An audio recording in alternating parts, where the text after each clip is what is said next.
Hi, everybody. I'm Alyce-Kay Reckelhaus from Threshold of Hanani and the Widow Reckelhaus. And today is kind of a part two to our discussion about God the Almighty. Okay, so I believe in God the Father Almighty. And something just occurred to me too, putting those two concepts together, the Father Almighty. It doesn't say the Father and the Almighty, the Father Almighty. What does that mean to you? I haven't really given that any thought. So I'm going to leave that to you to make some comments below about that. But I wanted to talk to you about the two things that we talked about last time about aspects of God's might and his almightiness, because there are so many aspects to it. But let's just talk about these two areas. Okay, first of all, that he's all powerful. He created the world. He did it just with a word, and not even a snap of his fingers, just a word. Okay, can you imagine saying something and having that come into being? That's just really, really incredible. So he's almighty. The theological word that we use for that is omnipotent, omni meaning all and potent meaning powerful. So God is all powerful. He can do anything except for what is silly. Okay, like he can't make a square circle. Okay, people ask, can God make a rock that's too heavy for him to move and things like that? Nonsense. He can't do nonsense because he is almighty. So he can do anything. All right, so he's all powerful. He's omnipotent. Another aspect that we looked at last time was that he's omniscient. Omni, again, is all, and scient looks like science, or almost like science. Okay, it's knowledge. He knows everything. He's all knowing. So we looked in Psalm 139 about how God knows everything about us. All right, he knows what's on the outside, but he also knows what's on the inside. He knows our thoughts before we even think them. Okay, and he knew us when we were being knit in our mother's womb. So he knows us pretty well, more than we know ourselves, right? And he can examine us and help turn up things and show us where we're missing the point, or where we're walking away from him, where we're failing. And he does that in a very loving manner. Okay, so God is omnipotent and omniscient. So how do we apply those things to our everyday life? So I'm going to share with you a very big experience in my life that can help you to understand how to apply that in your own experiences, especially in your suffering. And let me just say something about suffering too. You know, we tend to look at suffering as being bad, maybe God's punishment, but I've come to really see suffering as a good thing, the way that God helps me to grow. And also, it's kind of a gift in my life, because not that I'm looking for suffering, but it's a gift in my life because it helps me to grow closer to God. Okay, and it helps me to trust him more.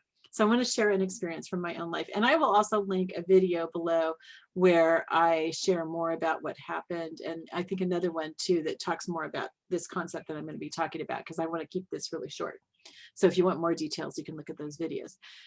Anyway, when I'm sharing this right now is May 6th, 2021. And on July 14, 2019, my husband was driving up to Maryland from our home in Tennessee, and he was killed in a car accident. One of the first things that God reminded me of, and this was something that had been built into my life 40 years before by my pastor's wife, Marilyn Anaker. She had spent time with me, and she had built these things into my life, and I had taught them to others throughout the year. So this wasn't something that God just suddenly showed me. This was something that he had really put into my life as a foundational thing. And I can see how he knew ahead of time what was going to happen. And so he was preparing me for that. And who knows what else he's preparing me for in the future.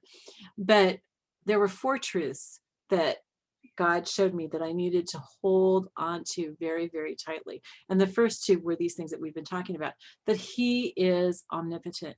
He knew what was going to happen. All right. He wasn't surprised. He didn't come back from the bathroom and go, oh my word, what happened? Bill got into an accident. Oh no, what am I going to do? No, he knew that. And furthermore, and it took me months to realize this, he knew that before he even introduced Bill and me to each other. Because there were times when we were married for less than 5 years, but we had such a wonderful marriage. And there were times that I thought, Lord, why did you bring us together only to have this happen. I mean, my heart seriously still is broken, but it's mending. It was so broken sometimes that I couldn't even breathe. And I would just say, Lord, why did you bring us together? And then he reminded me that he knows everything. And so he knew that Bill was going to die before he even introduced us to each other. So he had a purpose in that. Okay, the second thing that we talked about last time was that God is almighty. He can do anything. He could have stopped this accident. In fact, he stopped me from being in that accident with Bill, which for a long time really upset me because I wish that I had died with him.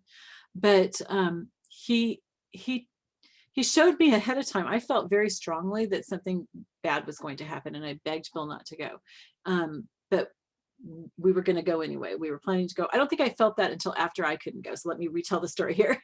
So we were going to go up to Maryland together. We were going to take a week or so. And we had a friend who was going to watch our pets for us. And she ended up in the emergency room.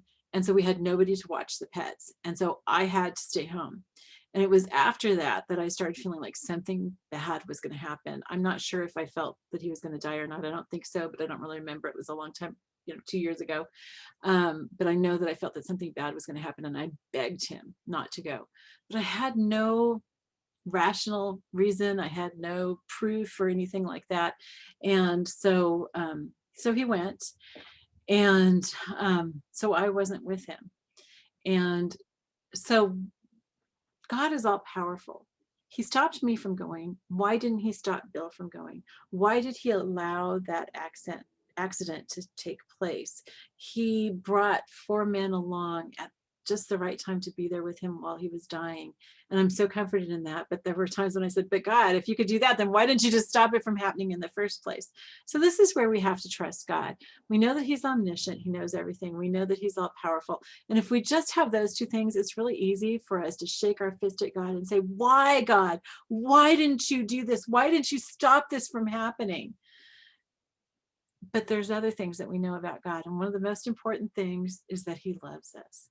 He loved me so much, and he loved Bill so much that he sent Jesus to die for us. He loved us so much that he wants us to be in heaven with him. He wants to have a relationship with us here on earth. So I have to trust that God was omniscient and omnipotent, and he loved us. So the reason that he chose not to stop that accident was because it was the best for us. And that's another thing. This is from Romans 8:28. I'll try to remember to post this in the description box, where it says that God works everything for good for those who love him and are called according to his purpose. So I have to trust, even though I don't understand it, even though it doesn't feel good, I have to trust that in God's love for me, in God's love for Bill, he knew what was going to happen. He chose not to stop it because of his love for us, because he wanted what was best. And I may not understand that until I'm in heaven, but I know, because I know my God. I've had years of a relationship with him to where I can trust him. I can trust him with that. And I know people who have known him for a very short time who already have that kind of trust and are able to trust God through really, really crazy, incredible, hard times of suffering. That's the kind of trust that you want to have. And I'm not holding myself up as a great example and, oh, I'm so great or anything like that. I'm not saying that at all. But what I'm saying, because it took God 40 years to build that into my life. Okay. I was 58 when that happened. And I remember when I was 18 or maybe even 16 or 17 was when Marilyn taught me those truths. And so it's taken all that time. And there were other times when things happened that were bad that I didn't trust God like that. Okay. So please don't think that I'm showing that I'm like all wonderful or anything like that. I'm saying this is how God is. This is how God is. And I wouldn't have remembered those things on my own either, except that he brought those back to my memory so that I could hold on to them really, really tightly so that I would know that I was in the center of his love and in the center of his powerful might, in the center of his all-knowing might, in the center of his almightiness as my Father.